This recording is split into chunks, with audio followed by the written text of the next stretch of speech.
Umaaray naman ang ilan nating kababayan sa probinsya matapos magpatupad ng taas singil sa kuryente ang isang electric cooperative. Ang Energy Regulatory Commission iniimbestigahan na kung makatwiran ba ito. Balita natin ni Julio Segovia.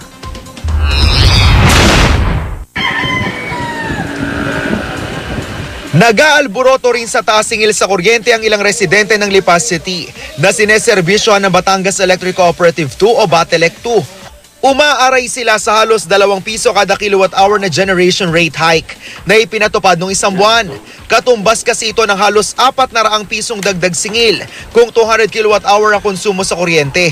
600 pesos na taas singil naman sa mga 300 kilowatt-hour ang electricity consumption. Abay, malaking epekto yung pagtataas ng kuryente dahil imbis na ibibigay mo na lang bigas yung at saka paulam yung dapat doon pa mapapabigay. Kung pataasin man nila, hindi dapat bigla. Yung mga sistema nila, hindi dapat nila ianugad sa taong pabigla-bigla. Ang dahilan din ng Batelec 2 sa taas singil ay ang maintenance shutdown ng Malampaya Natural Gas Facility noong Nobyembre, kung kailan napilitan daw silang kumuha ng kuryente sa merkado na mas mahal ang presyo. In effect po, dahil nga po sa ganitong pangyayari ay nagkaroon po tayo ng kakulangan ng supply ng kuryente. Kung ano po yung siningil sa atin ng atin pong binibilhan ng supply ng kuryente per kilowatt hour, yun din lamang po ang pwede namin sinilin sa ating mga consumers. Kinumpirma ng Energy Regulatory Commission ang pagtaas ng generation charge ng ilang electric cooperatives sa bansa, kabilang ang mga kooperatibang nagseserbisyo sa Camarines Sur, Cagayan at Isabela. Hindi lang naman kasi ang Meralco ang bumibili sa WESM.